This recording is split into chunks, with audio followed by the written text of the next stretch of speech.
Bonjour Cécile. Et bonjour à toi, Cathy. Bonjour à tous. Alors aujourd'hui, je suis avec Cécile Amiel, que j'ai désiré interviewer car je sens qu'elle va nous parler d'un parcours inspirant. Et voilà, je fais connaissance en même temps avec toi aujourd'hui. Donc ça, Ouais, c'est super top. Je te remercie vraiment beaucoup, en tous les cas, de m'accorder cette interview et de prendre du temps pour ça. bah, c'est moi qui te remercie de m'interviewer sur un sujet qui me tient à cœur, savoir comment partager un petit peu les choses pour que les gens puissent aussi prendre leur destin en main. Ouais, Donc c'est plutôt chouette. Alors d'abord, est-ce que tu peux justement te présenter, nous expliquer un petit Mm. peu qui tu es, tout simplement. Ok, donc moi je suis entrepreneur depuis 2000, je dirais 2015 parce que c'est le jour où, enfin l'année où j'ai vendu mon premier programme en ligne. Donc en fait je suis un entrepreneur sur le web. J'ai démarré avec la parentalité. J'ai un site qui s'appelle leomelrose.com sur lequel je ne publie plus aujourd'hui de contenu, mais qui était mon premier site sur la parentalité pour aider les parents à avoir une plus belle relation avec leurs enfants à travers la parentalité ludique. Et aujourd'hui, j'accompagne essentiellement des femmes, mais j'ai aussi des hommes, quelques hommes, dans le développement de la réactivité en ligne et aussi sur le fait de trouver leur voie, en fait. Donc déjà, d'identifier ce qui est important pour eux, de trouver quelque part leur mission de vie, et puis je les accompagne sur cette partie-là. Et ensuite, sur la partie concrétisation de leur projet avec le développement de la réactivité en ligne, en fait. Parce que j'adore aussi le marketing et le web marketing. Donc voilà, ça fait donc depuis 2015, j'ai démarré vraiment en 2013 avec un blog à l'époque sur l'écriture de livres pour enfants et qui était un vrai flop. Je vous en parlerai un petit peu après peut-être. Mais et en fait, avant j'étais salariée, donc pendant 18 ans, j'étais 18 ans salariée dans diverses entreprises, enfin divers secteurs, mais toujours plus ou moins dans le développement de franchises. Donc j'accompagnais des gens qui voulaient ouvrir des magasins franchisés. J'ai fait ça dans le chocolat pendant 8 ans, après j'ai fait ça dans les magasins de piscine et ensuite dans la carrosserie automobile, donc très varié. Mais j'avais Rien à toujours voir. cette... Rien à voir, ouais. Mais j'avais toujours cette envie enfin, j'avais toujours cette petite fibre pour le marketing, en fait. J'étais déjà dans le marketing. Mais le marketing sur le web, c'est encore complètement autre chose. Et tout est parti, enfin, il y a eu plusieurs, juste pour expliquer un petit peu l'historique, comment je suis passée en fait du salariat à l'entrepreneuriat. Oui. Euh, En fait, j'étais donc sur des rails quelque part, mais je sentais que petit à petit, ce que je faisais, ça n'avait plus beaucoup de sens pour moi au fur et à mesure, au fil des années. Et le déclencheur, ça a été le décès de mon père, en fait, qui est décédé d'un cancer en 2009. Et enfin, c'était le premier déclencheur où là, il est parti en quelques mois juste après avoir pris sa retraite, en fait. Il était professeur des écoles et du coup, ça m'a vraiment fait l'effet d'une claque à l'époque et je me suis dit que si je voulais vivre pleinement ma vie, c'était maintenant et pas quand je serais à la retraite. Donc, à partir de là, j'ai commencé à me poser des questions sur ce que je pourrais faire, mais je n'avais pas vraiment d'idée, c'était assez flou. Ce que je savais, c'est que je voulais faire quelque chose autour des enfants. Et comme j'adorais écrire des histoires ou raconter des histoires à ma fille, moi, je suis partie sur un blog là-dessus, mais sans me former, sans vraiment voilà, je suis partie un petit peu comme ça, quoi. Et du coup, j'ai bloqué pendant un an. Et puis pendant un an, il s'est pas passé grand-chose dans le sens où, comme je m'étais pas formée, forcément, je faisais toutes les erreurs possibles qu'un débutant peut faire quand il démarre sur le web. Et du coup, au bout d'un an, j'avais juste 40 abonnés, donc ce qui est vraiment nul en fait. Et je me suis rendu compte en plus que ce serait difficile de monétiser cette thématique au bout d'un an. Et après, j'ai enchaîné Donc après, je suis tombée sur un livre qui a vraiment été un second déclic pour moi sur la parentalité ludique. C'est quelque chose qui existe aux États-Unis depuis plusieurs années. Et du coup, ce livre, ça m'a permis de... Enfin, tout d'un coup, je me suis dit, mais c'est exactement ce que je vis avec ma fille, la façon dont j'ai envie que les parents communiquent avec leurs enfants à travers le jeu. Et donc, j'ai importé quelque part ce concept de parentalité ludique en France. Et j'ai lancé un second blog. Et dans l'espace d'un mois, j'avais le même nombre d'abonnés qu'en l'espace d'un an avec l'autre. Donc, Ça marchait mieux. Il y a un truc. ça marchait mieux. Et voilà, bon, après, j'ai continué à me former et j'ai développé ce blog. Après, j'ai vendu mes premiers programmes donc en 2015. Et voilà, donc petit à petit, ça s'est instauré comme ça. Et aujourd'hui, donc, j'ai un peu switché d'activité parce que ma fille a grandi, elle a 13 ans aujourd'hui, donc je suis plus trop alignée avec le fait de parler de parentalité ludique et plutôt destinée aux enfants qui ont moins de 10 ans. Mais mais j'accompagne des femmes qui ont envie d'inspirer leurs enfants à travers leur activité, en fait. Il faut vraiment faire ce qu'elles aiment et quelque part prendre leur place et montrer l'exemple par rapport à leurs enfants. Voilà un petit peu le parcours. Je vois que en fait, ce que tu expliques, c'est que tu fais vraiment le lien entre ta vie personnelle et ta vie professionnelle. À un moment donné, à partir du moment où tu as décidé de changer les choses, en fait, tu t'es dit, bah, qu'est-ce que je veux, alors, je sais pas, hein, peut-être que j'interprète, mais Oui. qu'est-ce que je veux moi dans ma vie de famille, qu'est-ce que je peux transmettre de ça? Et c'est parti sur la parentalité ludique au départ parce que ta fille était encore jeune et voilà.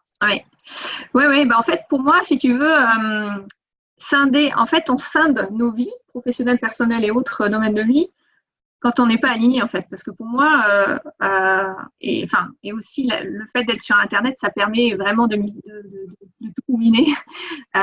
Mais pour moi, si tu veux, on est une personne et pour moi, j'ai pas une vie professionnelle, une vie personnelle, j'ai une vie tout court.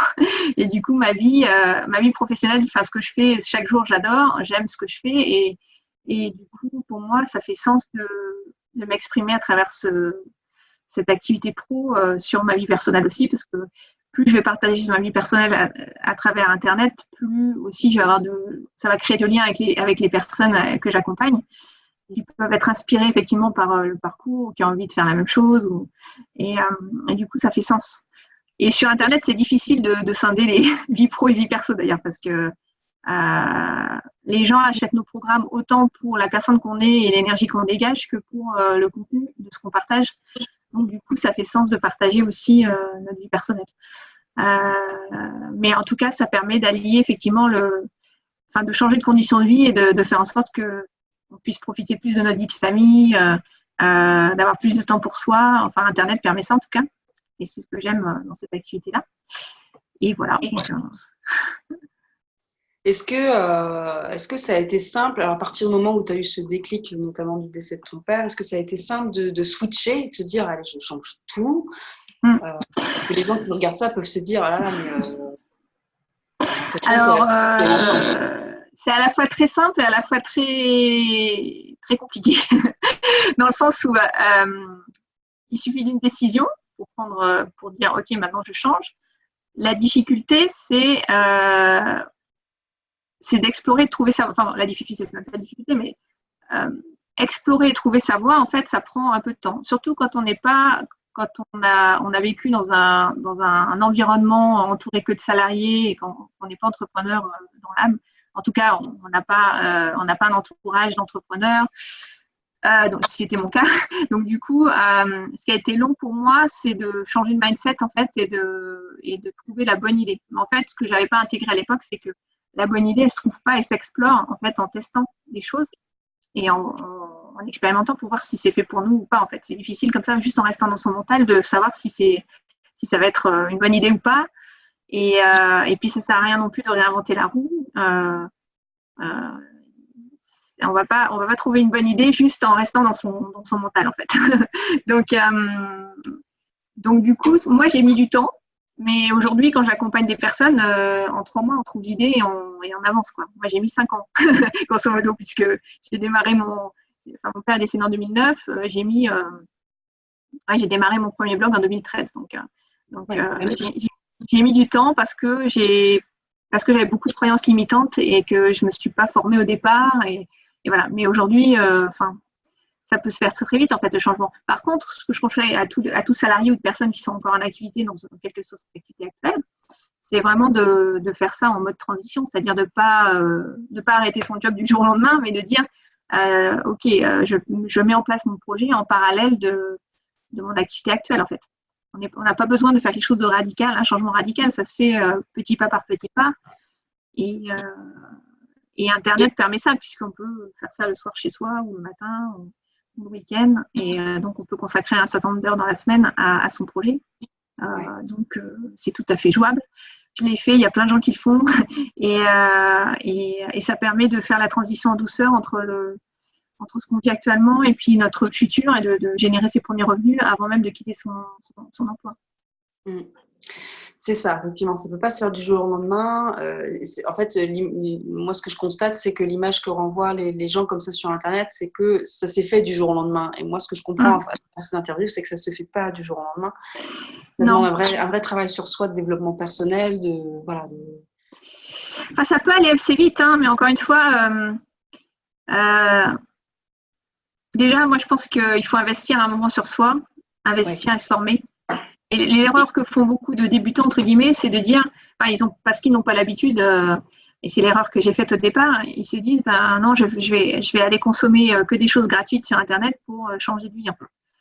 Mais quand on veut créer une entreprise, si on était en dehors d'Internet, par exemple, ça coûterait beaucoup plus cher que ce qu'on crée sur Internet.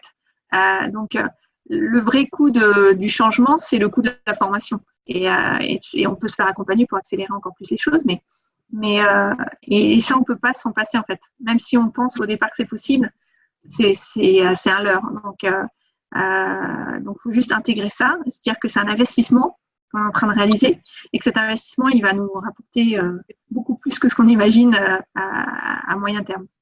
Oui, il s'agit d'y croire aussi, en tous les cas, d'être assez positif et de croire à son projet. Moi, ce que je comprends, c'est qu'il faut vraiment ne rien lâcher pendant un certain temps, ne pas changer d'avis tous les 30 secondes. Je change de blog genre tous les 6 mois. Enfin, voilà.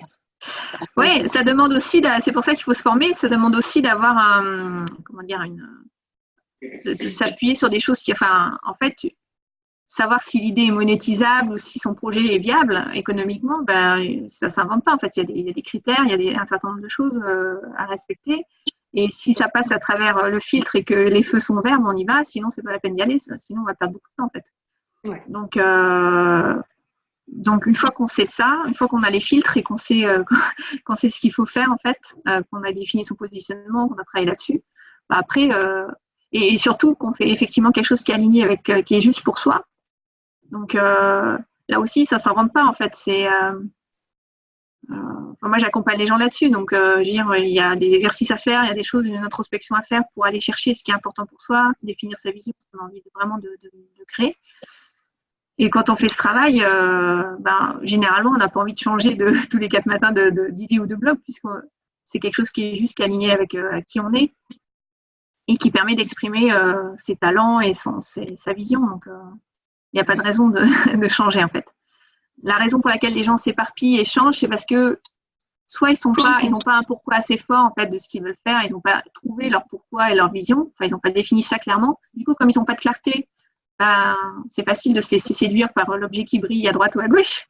Donc, soit c'est ça, soit c'est parce que le projet est trop gros pour eux et du coup, ils procrastinent parce que ils n'ont pas découpé suffisamment bien leur projet pour le rendre accessible avec des petits pas chaque jour, en fait. Donc, il peut y avoir les deux choses, mais quand on lève ces deux freins, entre guillemets, c'est relativement simple, en fait, d'avancer. Ok. J'ai une question. Au niveau de ton entourage, comment les gens ont réagi autour de toi quand tu as décidé de tout chambouler un petit peu? Comment ça a réagi, en fait? Comme tu le disais tout à l'heure, ça ne s'est pas fait du jour au lendemain. Donc, du coup, ce n'était pas une décision radicale où j'ai dit un matin, en tout cas où j'ai annoncé. Je me le suis dit à moi-même, mais je n'ai pas annoncé à tout le monde que j'allais changer de vie. Par contre, au niveau de l'entourage, moi, je n'avais pas vraiment le soutien comme énormément de monde. En fait, je n'avais pas vraiment de soutien autour de moi pour avancer dans mon projet. Donc, je suis allée chercher le soutien à l'extérieur. C'est-à-dire que j'ai élargi mon cercle de connaissances. Toi, tu fais partie d'un mastermind, par exemple, ça, c'est une des façons d'élargir son cercle de connaissances et de faire en sorte d'avoir du soutien par des gens qui sont qui ont les mêmes ambitions que soi, en fait. Donc voilà. Donc mon entourage, au départ, il ne croyait pas du tout dans mon projet, y compris ma famille très proche. Mais après, c'est une question de persévérance, de détermination et d'envie, quoi. Et moi, ce que je conseille, c'est pas forcément d'en parler, en fait. Sauf si tu as un entourage qui te soutient dès le départ. Donc, dans ce cas-là, c'est OK.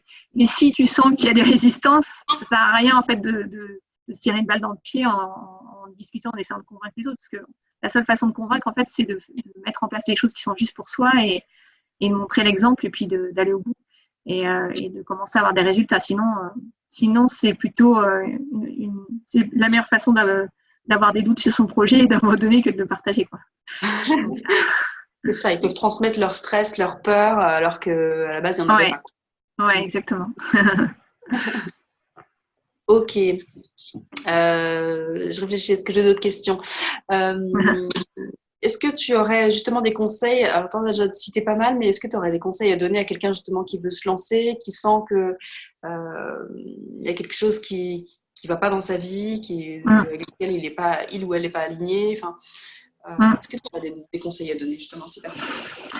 Oui, pour moi, je crois beaucoup en la méthode des petits pas. Donc, il vaut mieux faire plusieurs petites actions chaque jour qu'une grosse action sur une période avec moins de fréquence.